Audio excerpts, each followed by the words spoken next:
Good afternoon, everybody. It's Miss Hardy recording for Biomedical Technology on October the 14th. It is Wednesday. We are going to go ahead and share the screen so you will all see what's going on. I'm going to click the back button to get us there a little bit faster.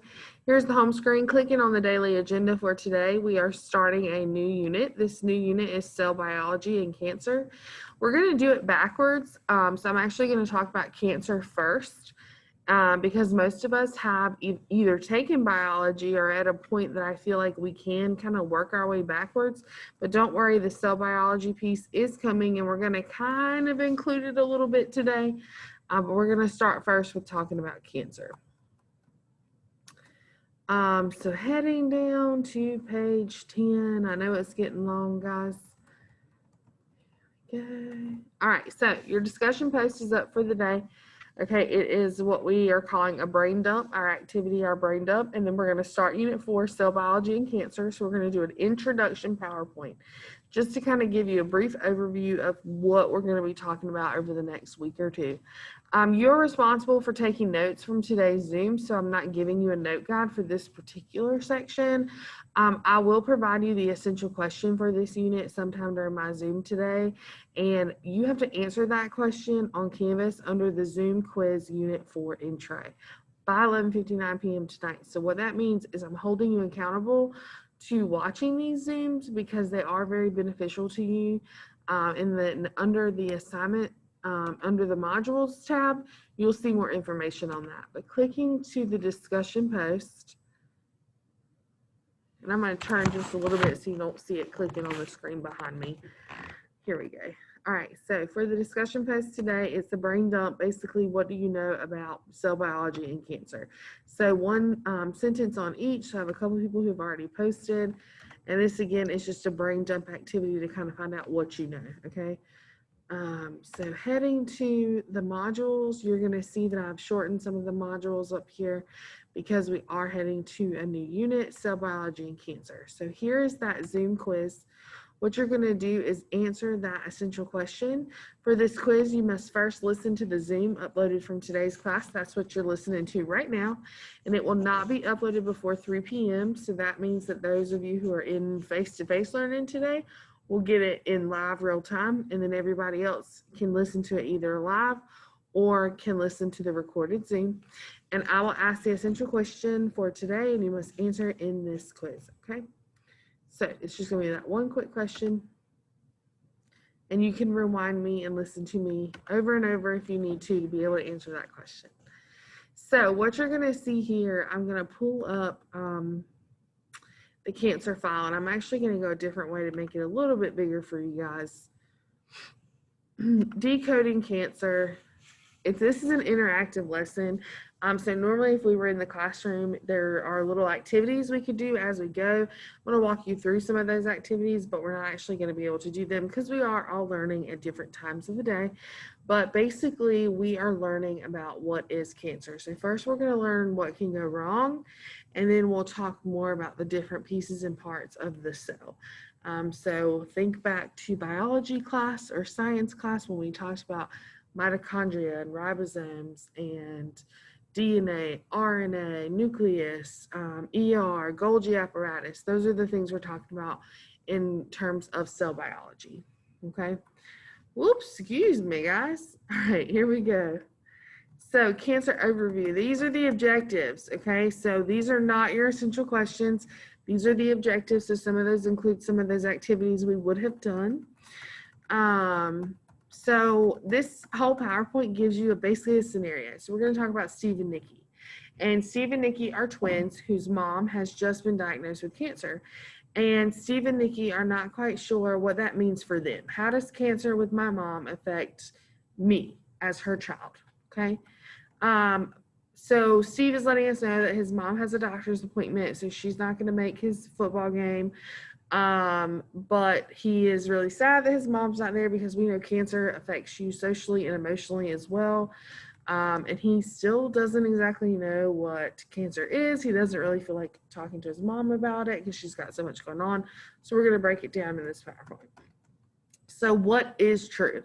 What do you believe? So this first little worksheet that you see here on your screen is giving us a couple of true false questions. And we're actually going to go through and break these down individually so that you can get a better understanding of what cancer is.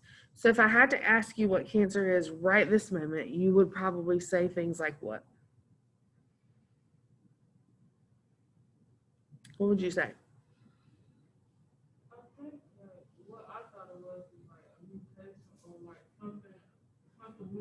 Something went wrong, a mutation. It affects the good cells, absolutely. So you're thinking in the right direction. So first true or false question is the risk of dying from cancer in the U.S. is increasing, okay? That's actually false. We have made so many medical advances that the risk of dying from cancer in the U.S. has decreased from 1975 to 2012. So we're in 2020, guys, so the number has probably come down even more. So here are some breast cancer trends. Okay, so we can kind of see the amounts of death percentages and how it has decreased over the years. True or false, cancer can be spread from person to person. Can you catch cancer? You can't catch cancer. Now, is there a hereditary portion of it? Absolutely, but you can't catch it. It's not contagious, okay? Though cancer itself, again, isn't contagious, sometimes viruses, which are contagious, can lead to the development of cancer. And that's in rare cases and not something you would have to worry about on a day-to-day basis with shaking someone's hand, touching a doorknob, and things like that. Now, we're not talking about COVID-19 here, so keep that in mind. Okay, question 3. What someone does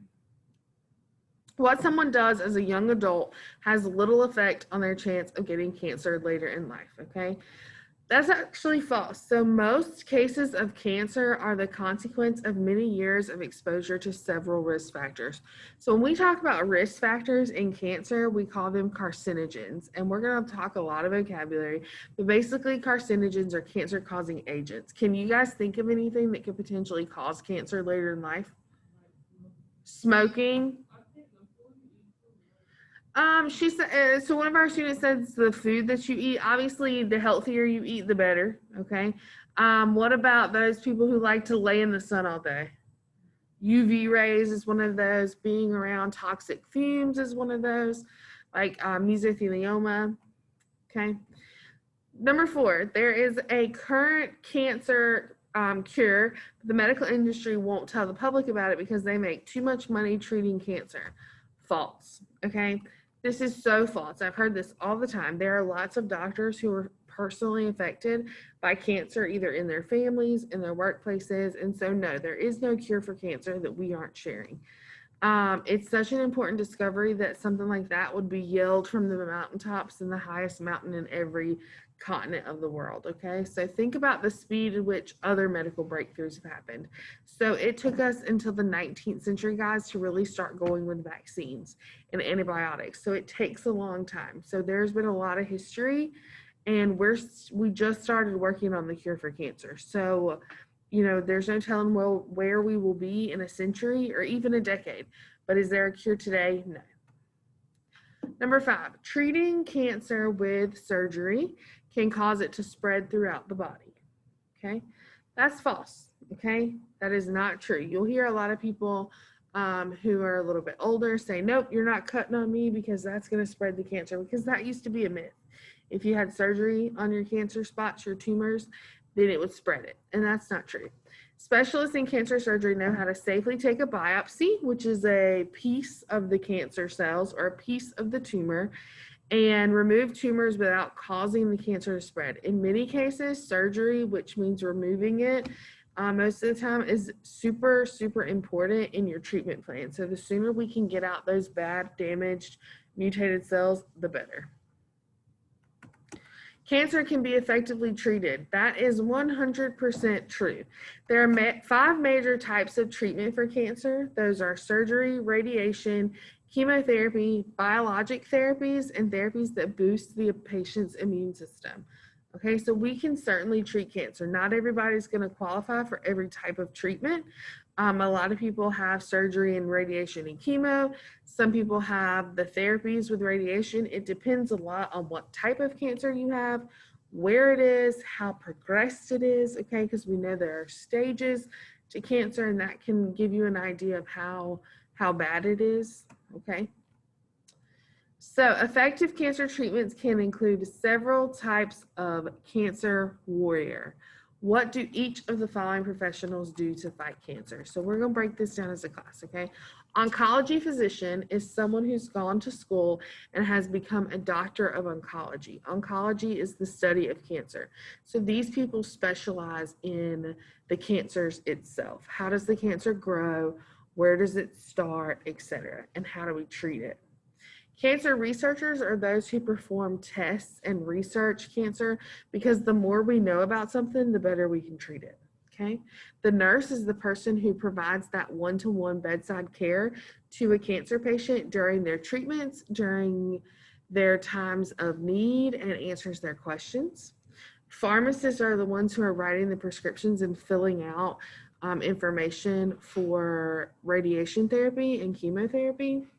And then your social worker is your advocate. So your social worker is the person who's in charge of getting you the resources you need to be successful. So if you're coming to Greenville 3 times a week for cancer treatment, the social worker may be able to help you. They may be able to provide you with grants and resources and things like that. Support groups. If you have a super, super rare type of cancer and you want to learn more about it, they would be the ones that could help you get information on the type of cancer that you have.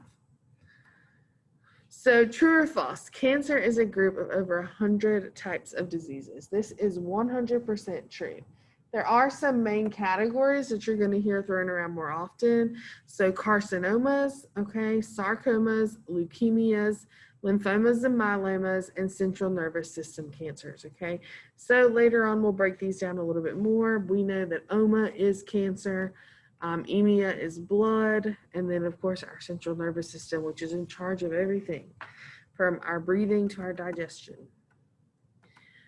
Question 8, cancer cells can be distinguished from normal cells because of their abnormal growth.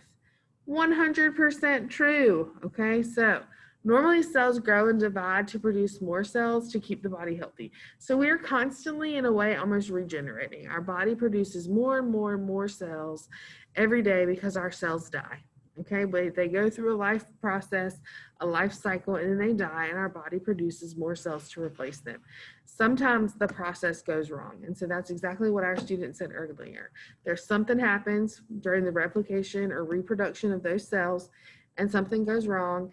And when the body either doesn't need them or can't use them because of whatever went wrong, or the old cells don't die as they should, we have abnormal growth, which contributes to abnormal cells and then potentially tumors. Cancer can only occur in specific cells in the body. That is false. Okay, the body is made up of so many different types of cells, and all cancer begins in the cells. So cancers begin at the cellular level, which is the part we can't really see with our naked eye. We would need a microscope. Cancer can develop in absolutely any cell in the body, which is why there are so many different types. Again, it's over 100 different diseases. Question 10, cancer develops because of abnormal gene function. So that's gene, which means genetic levels, which is down to like the bare basics of who we are as people. And that's true. Scientists have learned that cancer is caused by changes in the genes that normally control the growth and the death of cells. We know that cells grow and they die. That's a part of the cycle. But we've learned that sometimes when that's abnormal, it can cause cancer. Certain lifestyle and environmental factors can change some normal genes into genes that allow the growth of cancer.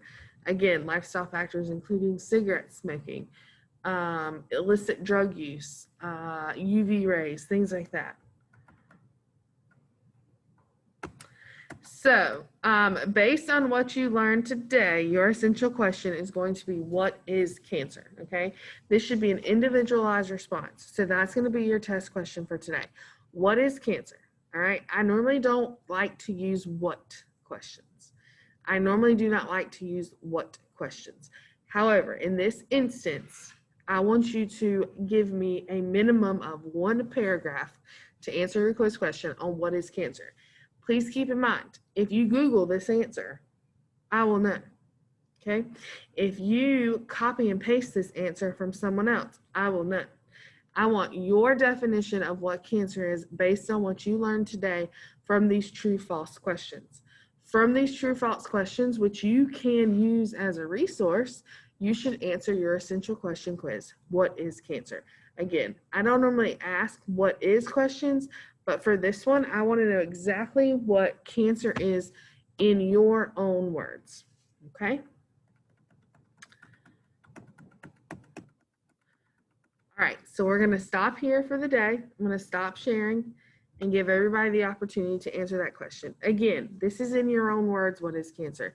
There's still a right and a wrong answer, but you can reference those true-false questions to help you answer the question, what is cancer? All right, and make sure that you give me a minimum of a paragraph. And for those of you who are wondering, a paragraph is a minimum of 5 sentences in this class, okay? 5 sentences on what is cancer. You can tell me about the different parts and pieces of cancer. You can tell me what you learned from the true-false questions that helps you understand what cancer is as a whole subject, whatever you need to do, okay? That's due tonight by 11:59. So now you know some facts about cancer. Give me your definition. Thanks, guys. We'll see you tomorrow.